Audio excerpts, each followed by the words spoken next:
Hi everyone, I'm Sarah Lally. I'm one of the staff physicians on the oncology service here at Wills Eye Institute. We all want to thank you for gathering tonight for such a wonderful occasion. Yeah.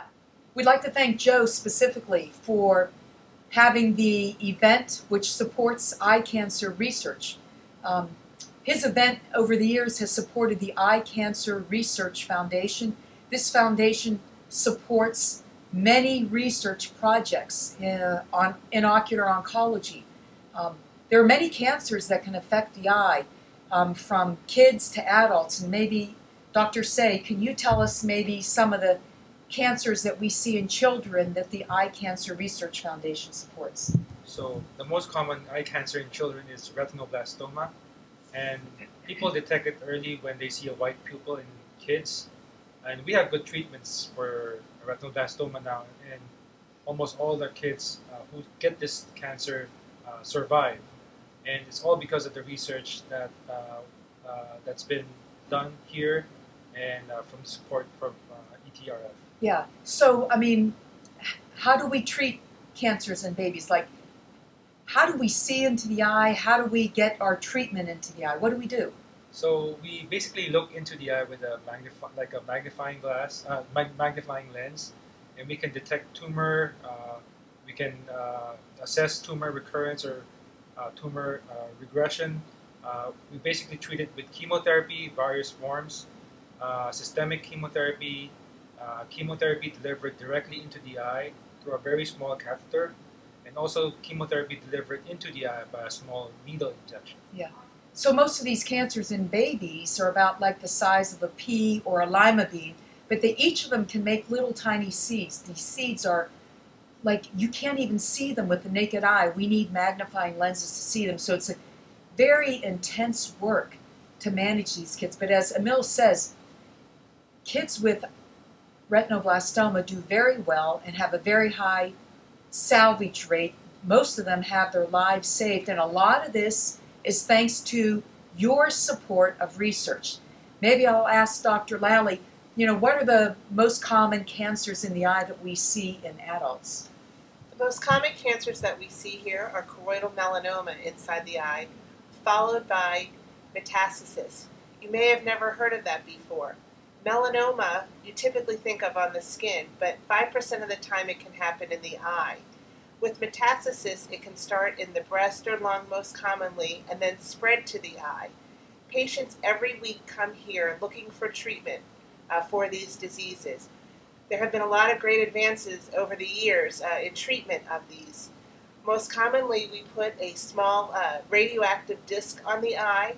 It's placed on a Thursday, stays in over the weekend, and then gets removed. Given this dose of radiation gives a high dose right to the tip of the tumor, and it kills it. That way, people don't have to go for treatment every day for many months. There are side effects of it, though, and some people can have decreased vision. Here in the oncology service, we're looking for ways to minimize the side effects of the radiation. And lots of studies are currently undergoing looking at this. Yeah. So our service here is the largest eye cancer service in the United States. We see all kinds of patients with many different types of cancer. There have been lots of breakthroughs in the management of eye cancer. Just imagine if you had an eye cancer and you were told by your doctor that there's a cancer in your eye and this cancer could make you go blind and it could kill you. This is what you're supporting. You're supporting research to save lives and save vision. Now, back to Sarah. Melanoma. What's, in the past 10 years, what's been the biggest breakthrough in melanoma of the eye?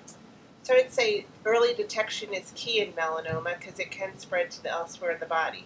So we look for different risk factors which predict if small lesions are going to grow or not, and then treating these lesions before they have a chance to grow. In addition, we've been looking at DNA analysis of the tumor, looking for good DNA versus bad DNA. And those patients that have the bad DNA or more aggressive cell type are put on prophylactic chemotherapies to try and prevent it from spreading. Very interesting. You know, you talk about DNA. DNA is in the chromosomes of the tumor. How on earth do we get access to the tumor to get the DNA? Emil? So usually what we do is we insert a small needle into the eye, directly into the tumor to aspirate just a few cells from it. Sometimes we don't even see the cells, but DNA is microscopic, and our lab will be able to tell us if there's any chromosomal abnormalities, DNA abnormalities within the tumor compared to what your normal DNA should be. Yeah. So this test is really important. So it helps us to stratify high risk from low risk, as Dr. Lally said. And patients who are low risk actually have very little risk for metastatic disease. So now we know there's like basically two types of melanoma, the good and the bad melanoma. And most people, fortunately, have the good type of melanoma. Even though it's a cancer, it doesn't carry the potential to spread to the rest of the body. So those that have the bad type of melanoma, we don't just hang it up and say, well, you have a bad melanoma. No, we put them on systemic chemotherapy to help protect them from metastatic disease. So we really appreciate, all of you coming out tonight, giving your support. We thank Joe for his efforts in putting together this event. This event not only helps patients with melanoma and retinoblastoma, but it furthers science forward so that maybe someday there won't be eye cancer because we will be able to detect cancer before it becomes cancer. That's our goal. Thank you. So thank you again for coming. Over the past 40 years here on the Oncology Service at Wills Eye, there have been great strides. We look forward to the new frontier and being cutting edge. You can visit our website at www.fighteyecancer.com. And also, you can go to our second website, eyecancerheroes.com. You'll see a lot of interesting stories from grown-up patients and from little children at how they handle their eye cancer and how well they're doing. Thank you.